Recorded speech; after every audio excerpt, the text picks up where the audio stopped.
Okay, so it says we're live.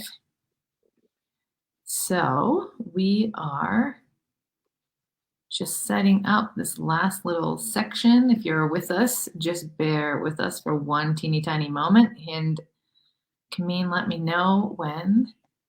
Okay, I see you.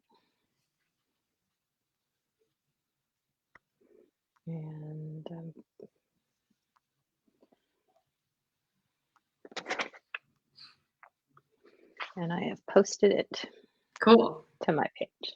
All right. Well, hello, everybody. Hi, especially Kamin to episode 2 of the Practical Magic Show. Today, we're talking about how to get life to work for you. And there is not a human being on the planet. I hesitated because I was going to say, like, in the multiverse, that would be a better fit for this conversation. And I'm like giddy with excitement and like so deeply grateful for you to be here because I've had the honor to work with you directly with Siba as well. I would call you a wealth consciousness coach, a magician, Glenda's badass helicopter flying pilot, but you can rearticulate that if you want. But I see you as a wealth consciousness coach, somebody who, at least I know from direct experience, what I consider your magic trick to be is that, right before we kind of went live, I said something, what's the real dream? You sort of have this really beautiful way of kind of seeing past the shoulds and the noise and the got to have to work really hard stuff into the, like, what's the whole picture? What's the whole vision? And then helping attune that person or get them in line so that it doesn't have to be so hard. Now, I say these words and they mean something to me, but I also know that I couldn't possibly even ask the questions, I think, that could elicit all the magic that you have to offer. And so I think my invitation to you in this conversation is to like have total freedom not to answer the question if you think there's something better. And so thank you so much for being here. I love you, and I am just really honored and excited to see where this goes. Well, thank you for having me, Vanessa. It is such an honor to be here with you.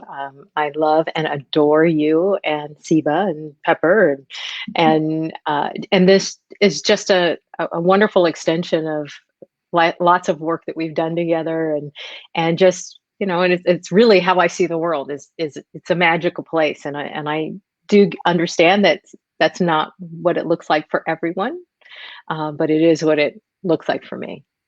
So I actually would love to start there. And I don't even know if this makes sense, but I feel like I know the image on your wall is Cinderella's castle, right? So I imagine that I would like look out my window and see like my, complex that I live in, but you would look out the window and see Cinderella's castle. Like I truly imagine that walking through the world, we see literally different things. So I'm kind of curious if you could share, because I know there was a time before you saw the world as magic. So can you tell me, as best you can, how the world looks different to you now versus how it did before? Wow, that's such a great question, Vanessa. It really is because when I used to see the world differently, as hard and challenging, and it was for me. Some of my backstory that I share with people is, I filed bankruptcy, I lost 2 homes, I was just a hot mess coming out of the military. I just failed miserably. What that taught me, though, when I got to the other side of that, that was just money. Like I when I hear of people who are struggling, and when I met my husband, he was really struggling financially, and I would say to him like, yeah, that's just money, and he'd just look at me like, you're crazy. It's everything. And I'm like, no, it's not. Life is everything. And the fact that I could survive that and recreate my life and reinvent myself, that's the magic. And so for me, everything that came after that was kind of borrowed time, like this, like newfound, I'll say it this way, newfound time, not borrowed. That before life, that incident of losing everything material was when I was out of alignment with who I was, who I am inside as this loving, giving, generous person. On the outside was somebody who was hard and mean and really mission focused. And so me moving into alignment meant that I had to let go of some things. And that meant letting go of who I thought I was and self-identifying in the Navy or as a pilot or even in business, to now being able to be like, I love life. I love every minute. I cherish every minute that I get to live now. And so I do walk through life that way. And quick story, I was on a podcast and somebody was saying life is difficult. The host was like, life is so difficult. And I was saying, do you understand that not everybody has that frame of reference? Mm. And so I don't have that frame of reference. So it really, that's where I come from every day. And doesn't mean that I don't have challenges in life, but I see them from a blessing orientation, not from a challenge orientation. Does that make sense? I mean, yes, and I can imagine that there's somebody watching going, what are you talking about? That is bullshit. So can you tell me how like a post-military commune would have looked at a challenge? Let's make up a challenge that you maybe have seen a client experience. How would you have looked at that versus how do you look at that now? But by blessing orientation. Yeah. So let's not make up something. Let's use the pandemic. Okay. So for me, when I coming out of the military and going into corporate, probably even in that time frame, I would have looked at the pandemic as this is the worst thing. This is happening to me. I'm a victim of this. Now in life, and what I did with every client that came to that I was working with in March was, all right, how is this a blessing for you? And slowed everybody down, including myself. How is this a blessing? Well, for me, the pandemic, not to take away any of the horrific things. Please know that I really get that people have really struggled. But for me, looking at it from a blessing perspective is, well, I really like my husband. So he traveled about 80 to 95% of the time for his work. He was home more. It gave me an opportunity to work with my clients on a deeper level. And so each client had to work on how is this a blessing? There were 3 questions I asked. How is this a blessing? What, how is this an answer to an unspoken or unconscious prayer? Oh, that's such a good one. Okay, go on. and I'll come back to that one. And the last one is, and what are you awakening to from that? So that unconscious prayer, it was, people who lost their jobs. Well, I said that to them and they're like, this wasn't an answer to our prayer. I'm like, didn't you tell me you really hated your job and didn't want to go back to that place? Or didn't you say you wanted to work at home or whatever? And so, or they wanted to create a book or they wanted to do something more creative. This gave them time to do something different in their life, or they were awakening to things that they hadn't answered to. Mm-hmm. Does that answer your question? It makes a ton of, it totally answers the question. And I can speak from personal experience and experience with clients in the past where you might be sort of consciously present to like, I hated my job and I wanted to work from home, but now I am not making money or my income got cut. So I couldn't possibly embrace this blessing because now I've got to stress about money. And so I feel like you is almost what I would think of as like, sure, I get the blessing, but I'm not prepared to embrace the sort of consequence, so if you want to say, of that blessing. And I feel like if you can't embrace the consequence, tell me if this is wrong, you also can't embrace the blessing. It seems like those two have to go hand in hand. So, or at least meet the consequence or something like that. Yeah. Can you kind of just break down that middle spot? Just yeah, just really, it's just own that I participated in it. I didn't intend it to be a pandemic. I just knew that I was out of alignment. Getting back to that, I'm out of alignment with something that I want to do, or I don't want to go there. I chose a company for money and it did not resonate with me. So I get to reinvent myself and recreate that and get really excited about, okay, yes, I need to make money. And if I'm out of alignment, what is better for me?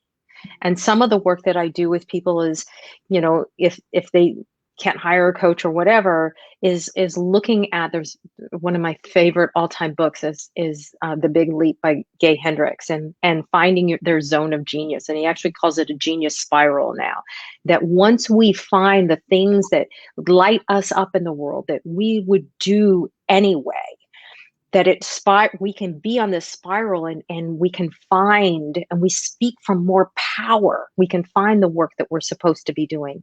You might be in the service industry or hotel industry or something like that is really transformed. Well, you might be able to use your gifts and abilities in another industry and be willing to apply for things, be willing to share with people and ask for introductions.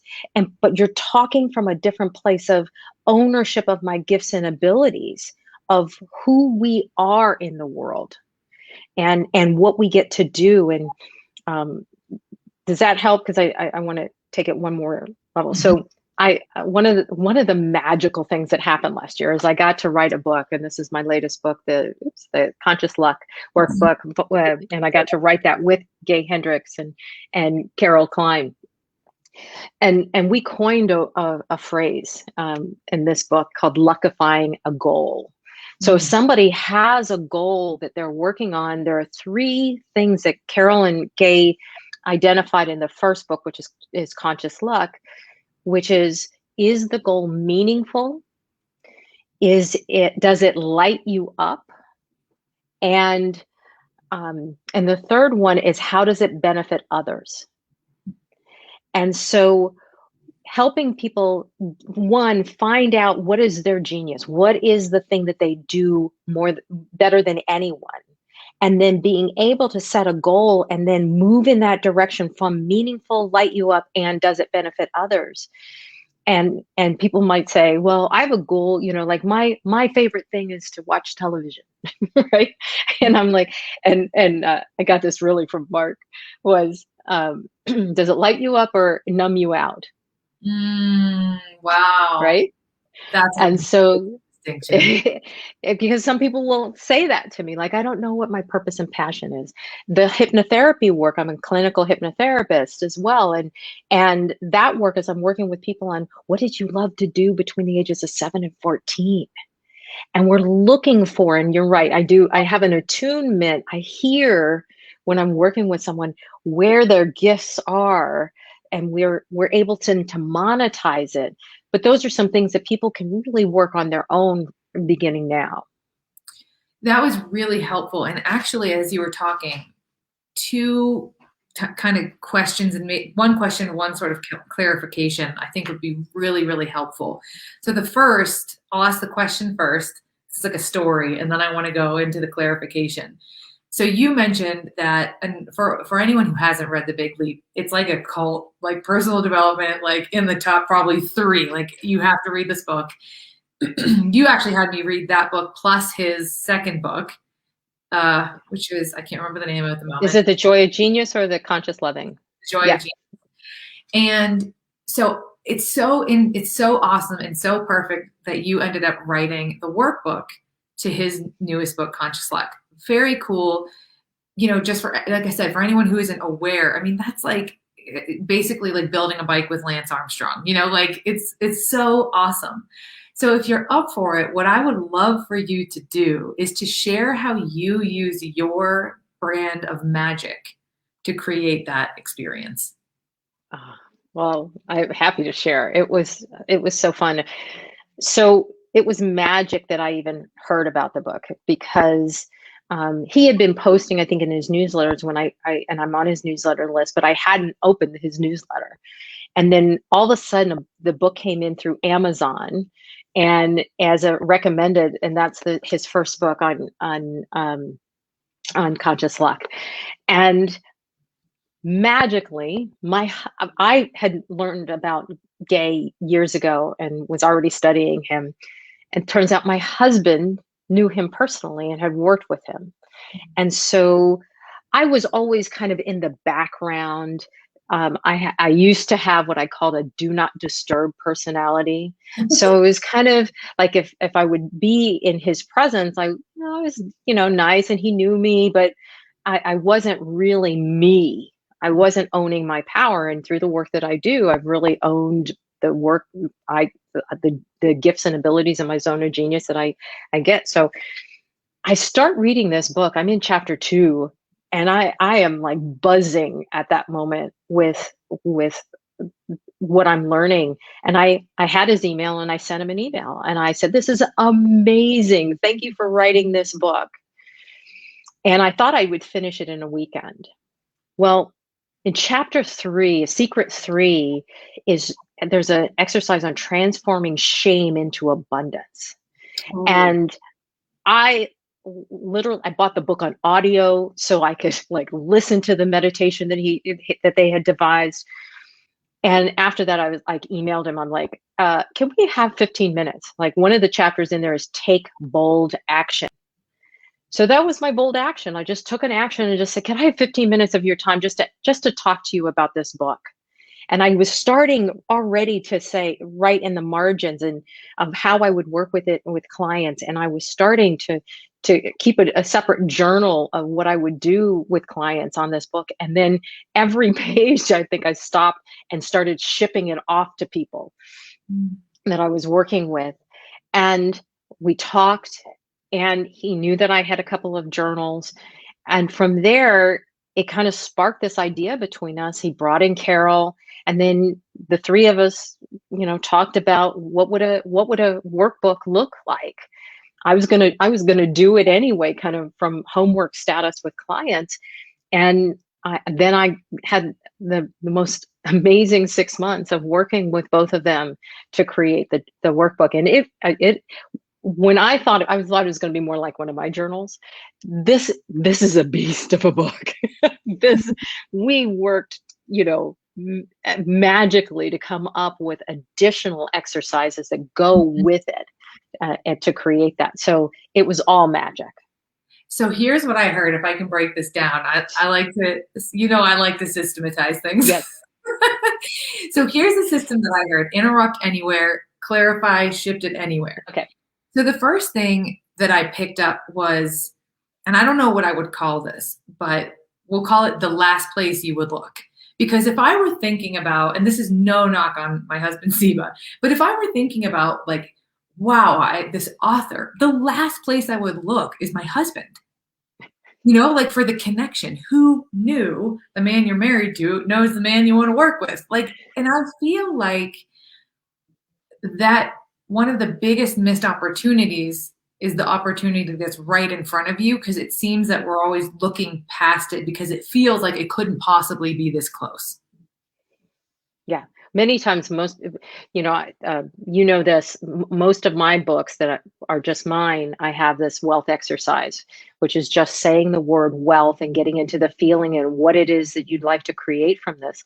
The funny thing is, it's so simple. Most people will not do it. They think it's too easy that you just think of wealth and listen to what drops in and take action.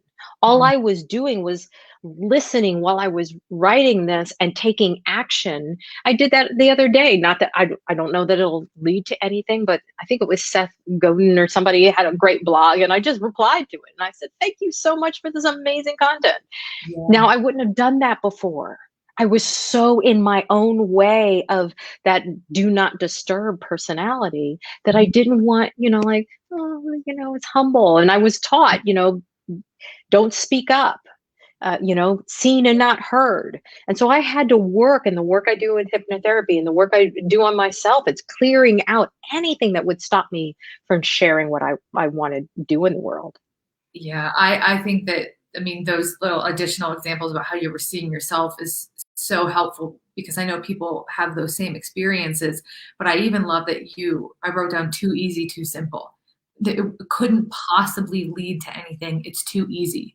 So we go looking for the bigger, bolder, harder action. And I think, yeah, I come back to this a lot. Like, if it doesn't challenge you, it doesn't change you. It's like, sometimes I think that is useful. And sometimes I feel like you'd be like, calm down. My clients all know, settle down. Let's go for easy, because magic is about flow. Alignment is about flow. So go ahead.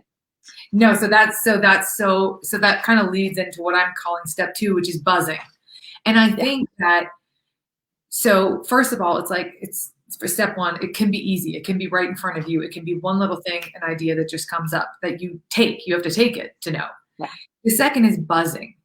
You often talk about, like, you know when you're buzzing and you know when you're not. But because you know when you're buzzing, I feel like for you, that's like a pay attention. Mm-hmm. So that's what I got as step 2. It's like, know when you're buzzing and pay attention to it, because that buzzing isn't just fleeting excitement. It's something bigger. Can you talk about what it is? Well, it goes back to what lights you up, right? Knowing what lights you up. For me, what lights me up is working with people and helping them. For somebody else, it might be being a doctor. For somebody else, it's, being a teacher and working with children. That's not my gift. You're the fairy godmother. I'm the fairy godmother. By the way, I have a wand. Well, by the way, this was chosen by the wand master himself at Universal, and I had to box out some children to get this. So they hesitated, and I was on it. Lesson from your Aunt Kamin. I was getting it selected.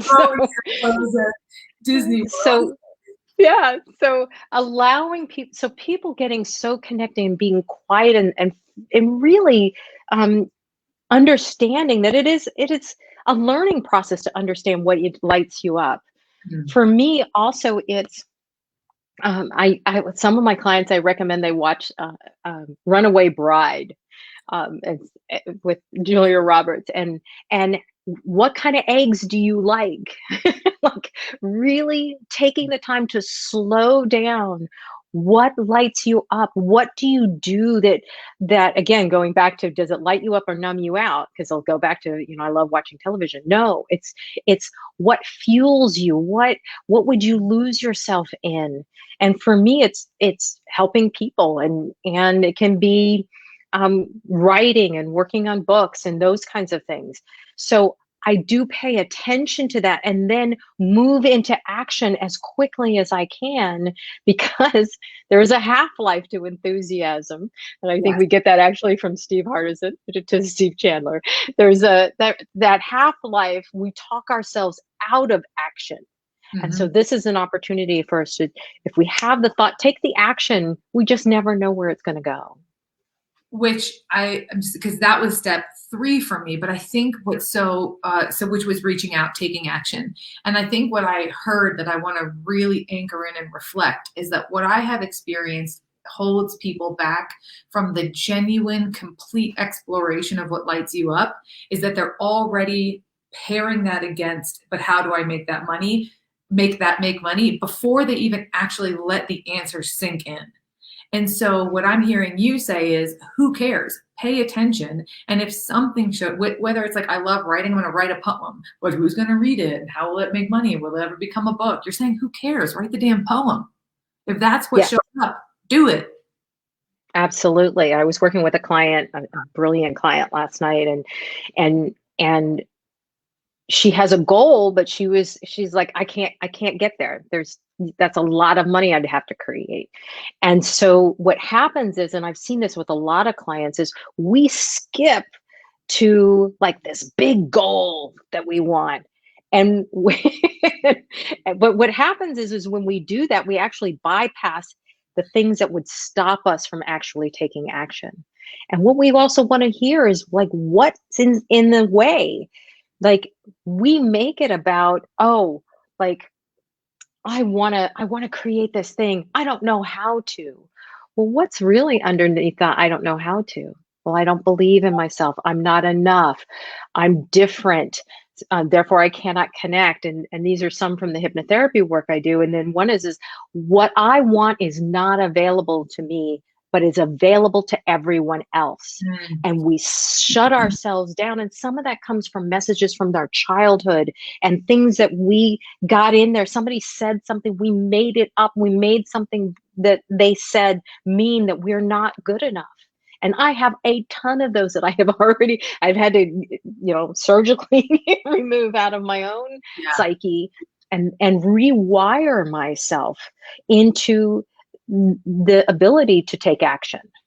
I think that's so incredibly useful. I know for me, I'm working with a health coach right now on body image and nutrition, and it's so interesting how much middle school and high school keeps coming up because I don't know, this might sound crazy, but what I finally realized is that my my vision of what I want my body and my health to look like feel impossible because on an unconscious level, I'm trying to get back to my literal pre-puberty body because that transition was so traumatizing for me that like it feels impossible because I'm never going to be a 13-year-old double zero girl again. Like, and I don't want that. So I think that's a really great exploration of why does it feel impossible? What's in the way of how, or what's Yeah. actually underneath. I don't know how. Yeah, because and giving them, I and with this client yesterday, I had her stop and just go to what is it that you really want to experience? Mm. If you're we created this amazing home which you've had the opportunity to be in, and that came from me actually saying absolutely no, under no circumstances would I have another home. Mm. And then 4 months almost to the day we moved into this house. So But awesome. that came from me being like unabashedly like, it needs a washer and dryer on the second floor. It needs windows in every, I need to be able to see the ocean from every room. I need to be at this and this. And it was just like, I didn't care. I was unattached. And Mark and both came up with our lists, and then I lined them up, and then we were just playing with it Mhm. and not attached, and really going to this place of this or something better for the highest good of all concerned with whatever we're creating, whether it's a new career, because I don't want to be so locked in that it has to look this way. Because if there's a blessing coming from another side, I don't want to miss Yes, that's great. And it kind of wraps up like the last two kind of steps of the system. And then I have a final question for it. us, Okay.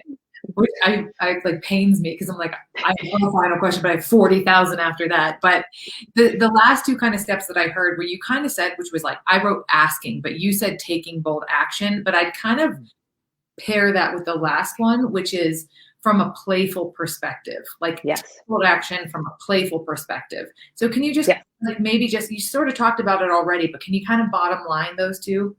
I love that you brought that forward because we both coach with Steve Chandler, and Steve's always talking about doing the doable. Mm. So sometimes for us, bold action is just sending an email. But I love that you brought in it's a playfulness. I'm not attached to it. It's simply I'm just going to send this email, or I'm going to call this person, or I'm going to write this poem and just allow it to flow forth from me. What we want to do is not judge it ahead of time. Mm. And so for us, it may feel like a bold action. To somebody else, it's just an email, but it's just our ability to take one step. We rarely, if ever, get more than one step. They call it a foot lamp of information, right? Had candles on their feet. Like that's as much of information. We don't know where it's going. It's just allow whatever it is that you're working on to flow through you. When I'm doing the wealth exercise, I'm listening for what's coming through me. Well, it might be, follow up with this person, or check in here, or go to the bank, or do this. It's whatever those things are leading me somewhere. And so if I just take the action and then check in again, and Mhm. take another action and check in again, that will start to create the habits and behaviors that will allow us to know that do we get that buzz? Do we light up? Or Yeah. are we out of alignment and we feel stuck? I love that you brought it back to habits and behaviors because you brought this very practical element to this very magical process. What I'm taking away from that is don't judge it ahead of time. It's none of your Don't business. judge it. It's none of your business. It's kind of like I feel like I love that phrase. And like it's like God being like, it's not your business. Just do what I said. You ask, go. I tell my clients that all the time. Like when I first started coaching, I used to, because I come from a spiritual background, I used to go to God and I'd be like, okay, what's the agenda with this client? And the answer back was always none of your business. Just be present, be open, listen, I'm always guided, and I'm just listening for what's in their way. I'm working with clients on right siding their business into alignment and who they are. So it's like listen for and then listen to. Yes, and then follow And through. yeah, that's what I mean by follow. It's like listen Yeah, for the thing and then listen to the thing. yeah. Okay, so Take the action. final question. As you know, we called this episode Getting Life to Work for You. But Yeah, as we've talked, I've started to sort of hear some nuance to the word life and the word work. So I just kind of want to I want to share the nuance that I heard, yeah. and then if it feels good, have you sort of just piggyback on that and make it better. This Okay. look good, Kamin. You're doing awesome. So, when I had this idea in my head, make life work for you, the example of the house that you shared, creating your home, was such a perfect example because you were like, this is what I want. And that's like you, and then life was like, well, then here you go. That's sort of a very tangible example. But as we listened more, I kept asking myself, what does that really mean? Get life to work for you? Because I know it through my experience of you, but I want to pull it to those who haven't had that direct experience. And when you earlier were talking about the three questions that you ask, and the third one was, how does it benefit others? Yeah. What kind of I was seeing in that moment is that you have to see yourself as a part of a bigger whole, as a part of life, in order to get the second half of this sentence to work for you. If you are the center of your universe and everything's happening to you, and you can't see past yourself, and your goals are all about you, which are not accusations. I'm guilty of all of these things every day. So am I. So am It's I. really hard to get it all to work. And so what I'm trying to say is that like the life part of this is not like making life your errand boy. It's more like kind of almost being able to zoom out and see yourself as a part of a whole, if that makes sense. Can you Mhm. add anything to that? Well, let me check in to see if this is what you're asking. I see it's work and life as a partnership. Like, I don't want to do work. I think it's a David White poem that says, when you go to work, do you leave 70% of yourself in your car? Mm. And and that's what I was doing when I was in corporate. I was leaving 70% of or 90% and being so mission oriented. I wasn't about the people when I first started in corporate. And so what I had to learn was, how can I free out that person who is in the car, that was this loving, generous being with my friends and family, but not that way at work. And so it's this partnership of getting life to work with you, is that alignment. What do you love to do, and what would you do that would help other people and be of service? Because we are under the misidentification that there is an other. There is me and Vanessa. We're one in the sense of, we're here on this planet. We share energy. If you and I know that if I might just check on you in the moment you're thinking about me. And we all have those experiences of somebody showing up on our grid, and we check in and they're like, oh my gosh, I just got your message. I've been sending you messages, or I've been thinking of you. So getting life to work for you is there. We came here to do something. So each person can go back to what is it that they love to do between the age or wanted to be between the age of 7 and 14. I always saw myself with a clipboard. I've been That's, trying to solve people's problems since I was 7. I solved my dad's problems mostly. yeah. And so it's a natural part of my life to be of service to people and to Mhm. help them get to their next level and their next level and beyond. So that's really what, like, getting life to work for you is really finding that flow, finding your lane, like identifying what's holding you back and then rewiring it to what it is that you want to experience. I really love that. And what I'm hearing too is in the word work, there's a shift in what I was kind of thinking versus what I'm now seeing. Where when we came in, it was like, get life to work for you, dream a house, have a house, and it, but there's this other subtle part, which I'm hearing for you, which is kind of work with life, right? Get into that alignment, expand your definition of life beyond just like, the front of your face and see how there's so much going on and there's so many different options that like I guess what I'm trying to say is if you are that person who's going to work and 70% of yourself is left in the car, well, that 70% is still part of your life, even though it's not activated. And then Yes. so look at that. And then the work piece is it working for you doesn't always look in the immediate present like a blessing. You have to look for the blessing to figure out what options are available. That's kind of what I'm seeing, if that makes sense. Yeah, and that we're mindful of shoulds, that we're not going after, "I should have a home." I was not going after, "I should have" the first 2 homes I had were shoulds. They Mhm. told me I was in the military, I should have a home. I did not want a home, I did not want the responsibility of a home, so how was that a blessing? I did not have that responsibility anymore. When I went through the bankruptcy, and it was painful, and it almost literally cost me my life. So when we're doing it, that's what going back to what lights you up, making sure that you're really connected to what am I creating from this inner and outer. When I'm talking with people about wealth consciousness, it's an inner and outer conscious luck, an inner and outer approach to creating so that we're really clear on this will light me up. This will make my life better and the lives of others better. That feels like such a grounding, beautiful place to end, which is just coming back to this. Does this light me up? Does it serve others? Does it serve me?